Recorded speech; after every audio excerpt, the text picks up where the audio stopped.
सामी को पागला कुकुर कहले पूर्वतन पत्नी हसीन जहां।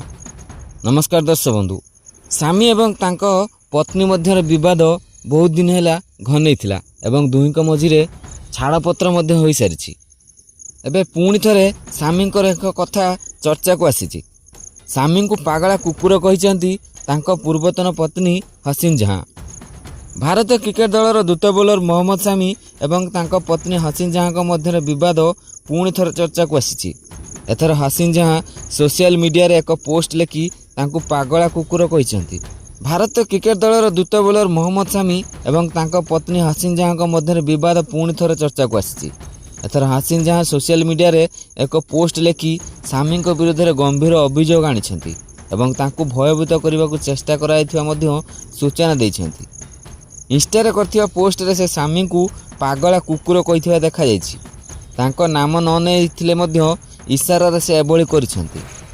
इंस्टाग्राम रे करथिबा पोस्ट रे से लेखिसन्ति, जदि मते पागला बुला कुकुर माननकु भय करिवार थांता तेबे मु 2018 रे ही भयभीत होइथांती।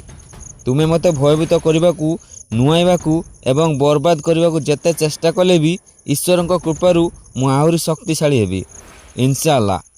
2018 रे जादवपुर पुलिस स्टेशन ले सामी एवं तांको परिवार विरोध में दायर करथिबा एफआईआर को नहीं से एभली पोस्ट करथिबा कह जाउछि। 2018 रे से क्रिकेटर विरोध में घरोई हिंसा एवं मैच फिक्सिंग भली गंभीर अभियोग आनिथिले।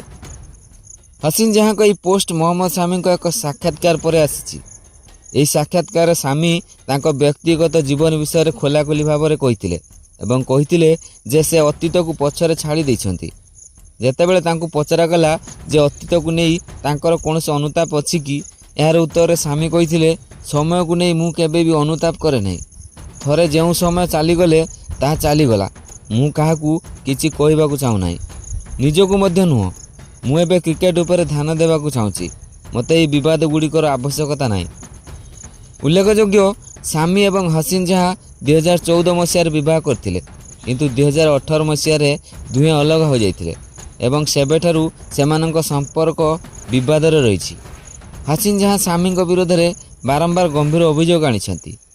हसीन यह मध्य अभियोग कर सारिछन्ति जे सामी तांको झीवर शिक्षा पाई खर्च करिया परिवर्ते प्रेमिका ऊपर टंका खर्च करती।